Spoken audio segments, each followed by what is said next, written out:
One of the के बाद क्या होता है, नाउन प्लूरल होता है, तो नाउन प्लूरल है। और वर्ब कैसा होता है, सिंगुलर। वर्ब सिंगुलर, क्योंकि सब में से एक का बात कर रहे थे।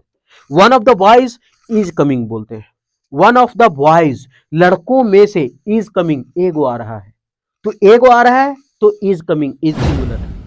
अभी हम पढ़ेंगे सेंटेंस इंप्रूवमेंट। ये जो सेंटेंस इंप्रूवमेंट है सब प्रीवियस ईयर के हैं। आप अगर वीडियो लगातार देख रहे होंगे तो इसमें आप ग्रामर खूब सीख रहे होंगे। तो हम क्या देखते हैं इसमें कि कौन सा ऑप्शन होगा और कौन सा नहीं होगा, और कौन नहीं होगा ना इस पर ज्यादा जोर देते हैं कि आखिर क्यों नहीं होगा, होना तो चाहिए, ऐसा देखेंगे। अगर लगता है कि ठीक है, वीडियो अच्छा है, तो आप हमारे साथ कंटिन्यू रहे, बढ़ते आगे। और अगर ठीक नहीं लगता है तो फिर आप स्वतंत्र है इस बात से कि वीडियो को डिसलाइक भी करते, मारिए हेटा पकड़ फेंक के डिसलाइक वाला बटन पर, ताकि फूट जाए। आगे, आई वॉज सो नर्वस। सबसे पहले अगर हम देखेंगे आई, तो आई जो है हमारा सब्जेक्ट है, और आई जो सब्जेक्ट है वो हमारा सिंगुलर है, क्योंकि आई मतलब मैं हुआ, और जब सिंगुलर सब्जेक्ट है तो हमको वर्ब भी चाहिए हमारा सिंगुलर।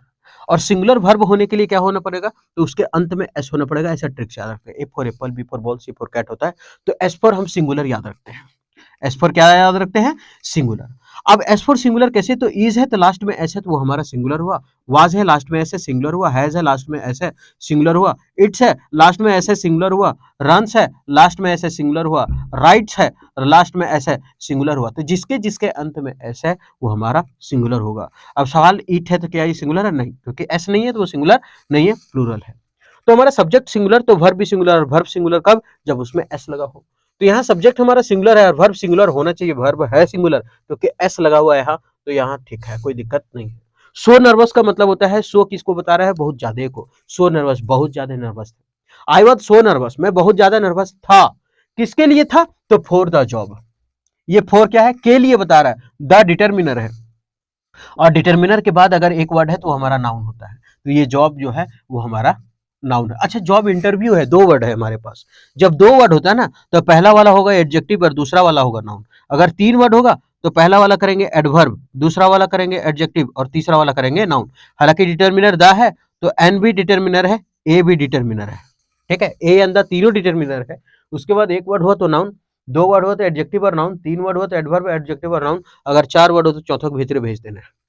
तो यहाँ दो वर्ड है एडजेक्टिव और नाउन, तो यहाँ दो वर्ड का प्रयोग है, एक जॉब है एक इंटरव्यू है। तो किसका है, तो द जॉब इंटरव्यू, किसका इंटरव्यू, तो जॉब इंटरव्यू, तो जॉब हमारा हो जाएगा एडजेक्टिव और ये हो जाएगा हमारा इंटरव्यू नाउन। उसके बाद दैट आया है जोड़ने के लिए, दैट की आई वाज, अब आई सिंगुलर है, सिंगुलर के साथ यहाँ सिंगुलर वर्ब लगा था, यहाँ सिंगुलर के साथ सिंगुलर वर्ब है, ठीक है। स्वेटिंग बुलेट्स का मतलब होता है बहुत ज्यादा चिंतित होना, आप इसका मीनिंग लिख ले। स्वेटिंग बुलेट्स मतलब बहुत ज्यादा बेचैन या चिंतित होना। स्वेटिंग बुलेट्स बहुत ज्यादा चिंतित या बेचैन। कभी कभी सेंटेंस इंप्रूवमेंट में क्या करता है ना, इडियम्स लिख देगा और बोलेगा उसका मीनिंग निकाले, या फिर कोई वर्ड दे देगा और बोलेगा उसका सिनोनिम ढूंढ ले। ये सेंटेंस इंप्रूवमेंट का खेला होता है, ठीक है। अब यह है कि बहुत ज्यादा चिंतित था the whole time, the whole time. अच्छा, हो जब होल आया तो इस होल के बारे में समझ लेते हैं, थोड़ा सा होल के बारे में देख लेंगे।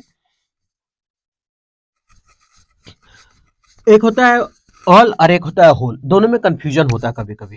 एक होता है ऑल और एक होता है होल। जब भी हम होल का ऑल का प्रयोग करते हैं तो दा अगर लगाना हो तो उसके बाद में दा लगाते हैं, लेकिन अगर होल आया ना तो उसके पहले दा लगाते हैं। ऑल के बाद दा लगाते हैं और होल के पहले दा लगाते हैं। इसी तरह से एक बोथ होता है, बोथ के बाद दा लगाते हैं, बोथ दा बोथ नहीं होता। अगर नहीं याद होता है ना कि किसके किसके पहले लगता है, तो हम अल्फाबेट में अगर चलेंगे जो पहला है उसी को लिखेंगे। तो अल्फाबेट में अगर चले सबसे पहले ए आता है, बाद में टी आता है, तो ऑल द। अगर अल्फाबेट में चलेंगे तो सबसे पहले टी आता है, फिर डब्ल्यू आता है, टी यू भी डब्ल्यू, बाद में डब्ल्यू आता है, ये वाला लिखेंगे। अल्फाबेट फिर से पढ़ेंगे तो पहले आता है बी, उसके बाद में आता है टी। तो ऐसे भी याद रख सकते हैं कि ओल के बाद दा होता है, दा के बाद होल होता है, होल के पहले दा होता है और बोथ के बाद दा होता है। तो यहाँ अगर देखें तो होल के पहले दा है, मतलब ठीक है, कोई दिक्कत नहीं है। द होल टाइम, पूरी समय वो क्या था, चिंतित था, किसको लेकर के, जॉब इंटरव्यू लेकर के वो पूरी समय चिंतित था। अब स्वेटिंग बुलेट्स का मतलब होता है बहुत ज्यादा परेशान होना, बहुत ज्यादा चिंतित होना, परेशान होना। तो इसका मतलब है कि हमको मीनिंग परेशान और चिंतित का चाहिए, और जब परेशान और चिंतित का चाहिए, पूरा इंटरव्यू के कारण परेशान था, तो वेरी हैप्पी, खुश तो नहीं था, क्योंकि ये थोड़ा सा मीनिंग याद रखना होगा कि स्वेटिंग बुलेट्स मतलब बहुत ज्यादा परेशान। तो वेरी कोल्ड का मतलब बहुत ज्यादा ठंडा नहीं था, वेरी कोल्ड मतलब बहुत ज्यादा ठंडा नहीं था, और वेरी हार्ड बहुत टफ नहीं था, बल्कि था क्या, एक्सट्रीमली नर्वस, बहुत ज्यादा नर्वस था, और एनेक्सियस बहुत ज्यादा चिंतित था। एनेक्जियस मतलब चिंतित, परेशान, और नर्वस का मतलब तो आप जानते हैं नर्वस हो जाना, extremely nervous. LY ending word adverb होता है, ये हमारा एडजेक्टिव है, एक्सट्रीमली नर्वस और एनेक्जियस। तो हमारा हो गया बी नंबर आंसर। आप देखे होंगे कि कौन सा ऑप्शन होगा, क्यों ऑप्शन हुआ ये पता चल गया। हालांकि इसमें ऑप्शन ज्यादा तरीके से हम छाट नहीं सके। वो क्यों नहीं छाट सके? क्योंकि मीनिंग पूछा हुआ था। अगर ग्रामर रूल अगर रहता तो एक एक करके हम छाटे रहते कि क्या होता है क्या नहीं होता है। नेक्स्ट पढ़े, आवर टीचर्स। अच्छा, आवर जो है वो हमारा है पॉजिटिव एडजेक्टिव। सवाल आप कैसे जानते हैं कि ये पॉजिटिव एडजेक्टिव है, पॉजिटिव प्रोनाउन है? तो दो ही तो होता है, एक होता है पॉजिटिव एडजेक्टिव होता है, एक होता है possessive pronoun. Possessive adjective his है और पॉजिटिव प्रोनाउन हीज है। अब सवाल आप लोगों का भाग ये कैसे पहचान लेंगे कि ये पॉजिटिव एडजेक्टिव पॉजिटिव प्रोनाउन दोनों तो हीज है? अभी पहचानने के लिए बताते हैं। आवर पॉजिटिव एडजेक्टिव है, hours positive pronoun. Your positive adjective है, योर्स पॉजिटिव प्रोनाउन है। तो अब सवाल ये समझ में आता है कि ठीक है, हम पॉजिटिव एडजेक्टिव और पॉजिटिव प्रोनाउन पहचान लेंगे, आवर है तो आवर्स, योर है तो योर्स, योर्स। लेकिन ये हिज को हिज फिर कैसे पहचानेंगे? आप याद रखें कि अगर पॉजिटिव एडजेक्टिव है तो उसके बाद नाउन का प्रयोग होगा ना, एकदम 100% होगा, तभी समझना कि वो पॉजिटिव एडजेक्टिव है। और अगर नाउन का प्रयोग नहीं होगा ना तो समझ जाना वो पॉजिटिव प्रोनाउन है। ठीक है, तो यहाँ नाउन का प्रयोग है आवर टीचर्स, हमारे शिक्षक। तो इसका मतलब ये नाउन है, तो हम समझ गए कि ये हमारा पॉजिटिव एडजेक्टिव है। अगर हिज टीचर्स रहता तब भी सही समझते कि हिज पॉजिटिव एडजेक्टिव प्रोनाउन नहीं है।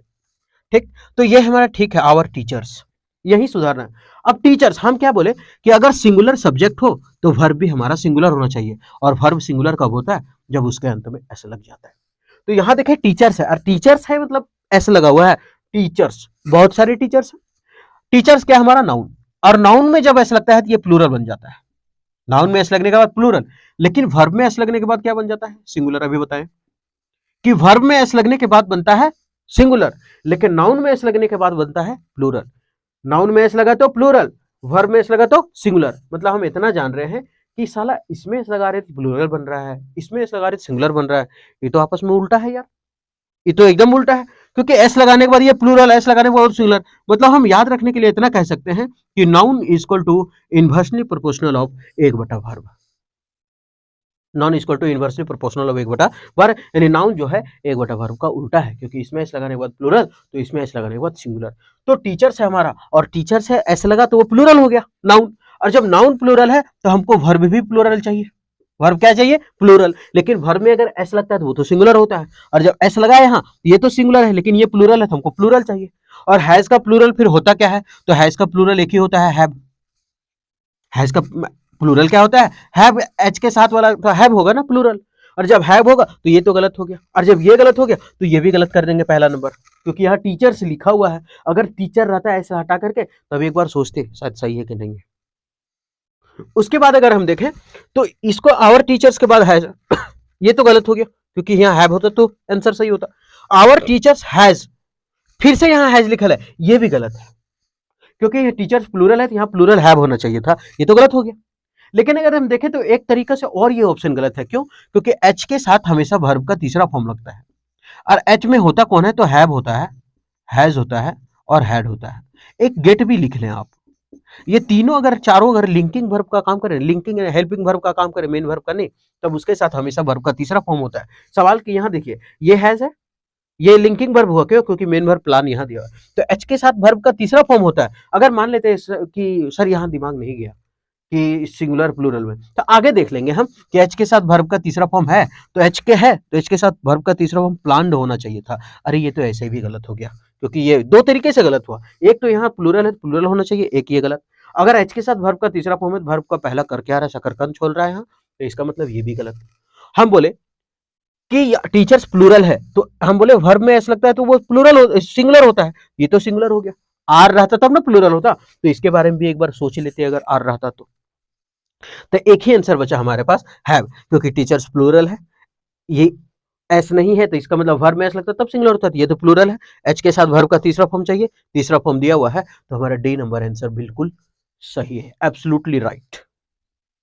आगे, the new employee, the new employee जो नया कर्मचारी है, नया कर्मचारी है। द, अब द के बाद दो वर्ड है, तो इसका मतलब ये हमारा नाउन है, ये हमारा एडजेक्टिव है, दो ही वर्ड का खेल चल रहा है। द न्यू एम्प्लॉई, जो नया कर्मचारी है। अब एम्प्लॉइज नहीं है, एम्प्लॉई है।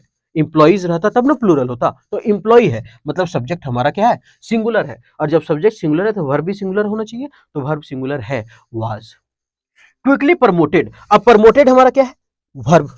और वर्ब को क्वालिफाई कौन करता है, एडवर्ब। वर्ब को क्वालिफाई कौन करता है, एडवर्ब। तो यहाँ एडवर्ब है, बाद में वर्ब है, तो इस वर्ब को क्वालिफाई करने के लिए एडवर्ब आया। यहां तक सही है। Due to their hard work and dedication, मतलब उसके कड़ी मेहनत और उसके समर्पण के कारण ये कि new employ was quickly promoted, बहुत जल्दी उसको प्रमोट कर दिया गया। क्यों, क्योंकि उसका हार्ड वर्क और हम डेडिकेशन देखें, मजा आ गया देख करके।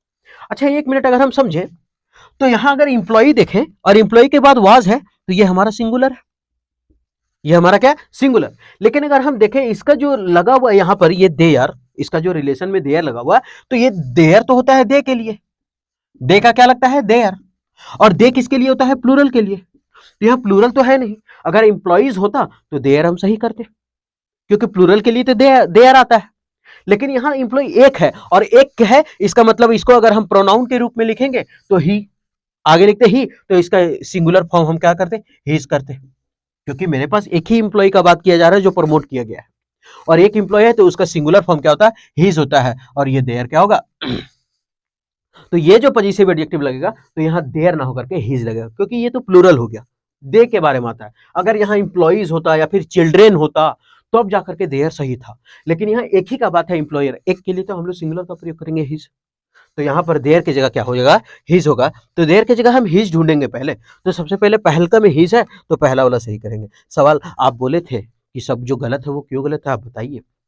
तो ठीक है हम बता रहे हैं। सबसे पहले ये काटेंगे हम कि due to the hard work, तो ड्यू टू, अब किसका हार्ड वर्क है, इंप्लॉय का हार्ड वर्क है, तो due to the hard work, कड़ी मेहनत, तो किसका कड़ी मेहनत है उसको बताना पड़ेगा, यानी यहां हमको जरूरत है, और जब जरूरत है इसका एडजेक्टिव का, तो पॉजिटिव एडजेक्टिव का, तो इसका मतलब यहां नहीं प्रयोग हुआ है, तो ये गलत हो गया।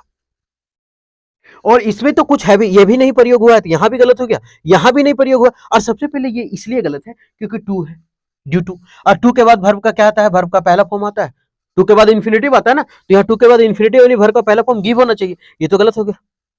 कुछ कुछ ऐसे वर्ड होते हैं जिसके बाद आईएनजी लगता है, जैसे prone to plus ING, addicted to plus ING, adhere to plus ING, accustomed to plus ING, with a view to plus ING, है ना, looking forward to plus ING, तो ये सब के टू साथ आईएनजी आता है, ठीक है। तो यहाँ ठीक है आगे, तो यहाँ भी नहीं है एडजेक्टिव, गलत हो गया। तो मेरे 3 ऑप्शन गलत, मेरा एक ही ऑप्शन हुआ सही। Mahatma Gandhi is one of the complete leaders, मतलब महात्मा गांधी जो है ना एक पूरा भयानक लीडर थे, that the world has ever seen, जब जो पूरी दुनिया आज तक देखा है ना, उसमें से महात्मा गांधी जी था जो पूरा भयानक लीडर थे, पूरे नेता थे। तो यहाँ हमको लग रहा है ये बोल दिया है कि आप सिनोनिम ढूंढे, मतलब इडियम ढूंढना है इसको। कंप्लीट का मतलब होता है पूरी तरह, अब कंप्लीट पूरी तरह का, अब थोड़ा सा इसमें क्या होगा, इडियम्स याद रखना होगा, है ना। तो देख ले, महात्मा गांधी एगो है यानी सिंगुलर है, और सिंगुलर है इसका मतलब क्या है, इज है। उसके बाद बहुत सारे में था one of the complete leaders, अब वन ऑफ द है ना, जब वन ऑफ द आता है तो इसके बाद नाउन जो होता है वो हमारा प्लूरल होता है। नाउन क्या होता है, प्लूरल, तो यहाँ क्या लिखे ले, प्लूरल। नाउन प्लूरल हो गया ना, वन ऑफ द के बाद क्या होता है, नाउन प्लूरल होता है, तो नाउन प्लूरल है। और वर्ब कैसा होता है, सिंगुलर, वर्ब सिंगुलर, क्योंकि सब में से एक का बात कर रहे थे। One of the boys is coming बोलते हैं, वन ऑफ द बॉयज, लड़कों में से, इज कमिंग, एगो आ रहा है, तो एगो आ रहा है तो इज कमिंग, इज सिंगुलर है। और लड़कों में से तो वन ऑफ द बॉयज, इसलिए वन ऑफ द के बाद नाउन कैसा हुआ, प्लूरल बॉयज, और उसमें से एक ठो उठ के आ रहा है, तो आने के लिए आना कमिंग, और आ रहा है एगो तो इज कमिंग, ठीक। अगर दो का था तो आर कमिंग करते। तो वही है कि महात्मा गांधी, अब वन ऑफ द के बाद नाउन कैसा होता है, प्लूरल, तो नाउन हमारा लीडर्स प्लूरल दिया हुआ है, ठीक। दैट द वर्ल्ड हैज, अब यहाँ क्या है, वर्ल्ड है तो वर्ल्ड हैज एवर सीन, जो वो दुनिया आज देखा है उसके बारे में। तो कंप्लीट कहता है पूरी तरह, और पूरी तरह का इडियम्स यहाँ दे होगा। वंस एंड अगेन का मतलब बार बार होता है, ऑफन और ऑफन ज्यादातर, तो आउट एंड आउट का मतलब होता है पूरी तरह। ओपन आउट एंड आउट का मतलब क्या होता है, पूरी तरह, ठीक।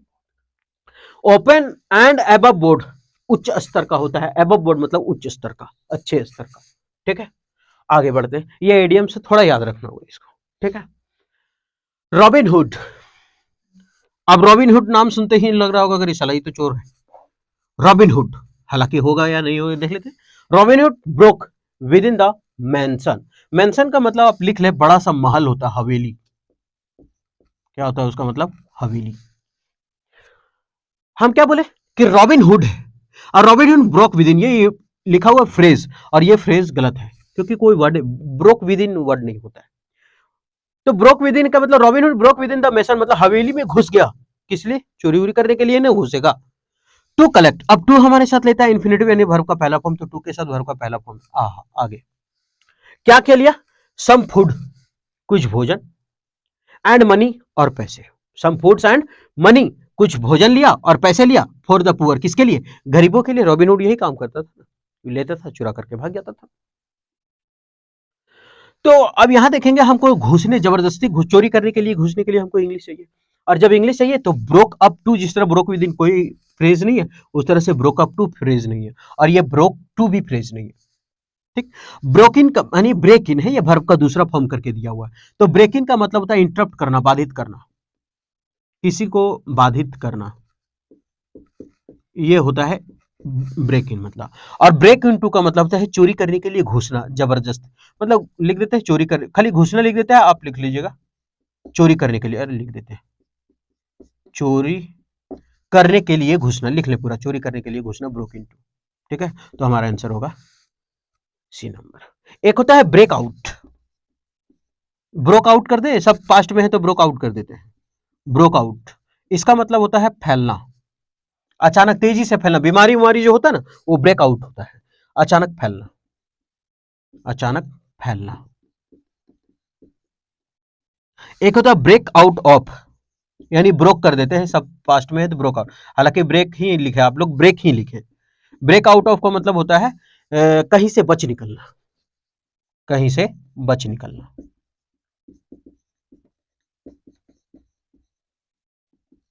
कहीं से बच निकलना। तो या चोरी करने के लिए क्या किया था? घुसा था, तो चोरी करने के लिए घुसना का होता है ब्रेक इनटू, मतलब चोरी करने के लिए घुसना। और आप मीनिंग लिख लें कि ब्रेक इन मतलब होता है बाधित करना, ब्रेक आउट अचानक फैल जाना, और ब्रेक आउट ऑफ मतलब कहीं से बच निकलना। ठीक है, तो मिटा रहे हैं, आगे बढ़ते हैं, लास्ट सवाल। इट, इट क्या है? सिंगुलर, और जब इट सिंगुलर है तो इज हमारा क्या है? सिंगुलर। सही है। इट इज नथिंग, ये कुछ नहीं है, बट प्राइड, लेकिन घमंड है, ये कुछ नहीं बस घमंड है, ऐसे बोलते हैं घम, अरे ये कुछ ना बाबू, खाली घमंड है, हो उतर जीते 4 दिन में। तो बट प्राइड, अब थोड़ा सा यहां ना ये नथिंग एल्स, नथिंग एल्स अगर रहा तो आगे बट प्लस नाउन होगा, बट प्लस नाउन। तो बट के बाद यहां नाउन दिया हुआ है तो आगे नथिंग एल्स आना चाहिए, तो यहां होगा nothing else, B number. Nothing ever नहीं होता है, नथिंग सेल्डम कभी, एक नथिंग इसको ऐसे काटेंगे ना कि एक तो नथिंग एवर तो कभी होता नहीं है। ठीक, मेरे पास बचा नथिंग एल्स, नथिंग सो भी नहीं होता है। ठीक, अब बचा मेरे पास सी ऑप्शन, नथिंग मतलब नेगेटिव वर्ड, और सेल्डम ये भी नेगेटिव वर्ड, तो दो नेगेटिव वर्ड तो एक साथ हम प्रयोग करेंगे नहीं, तो ये ऐसे गलत हो गया। ठीक है, तो नथिंग एल्स का मतलब होता है ये कुछ भी नहीं बस घमंड है, ये कुछ भी नहीं बस घमंड है, it is nothing else but pride, ये कुछ नहीं और बस घमंड है और कुछ नहीं। ठीक है, तो ये था पूरा का पूरा सेंटेंस इंप्रूवमेंट। ठीक है, तो उम्मीद करते हैं कि ये सेशन आपको ठीक लगा होगा, आप ये सीखे होंगे इसमें कि कौन सा ऑप्शन होगा और कौन सा नहीं होगा। अगर अच्छा लगता है तो आप हमारे साथ कंटिन्यू रहें, फिर मिलते हैं नेक्स्ट वीडियो में।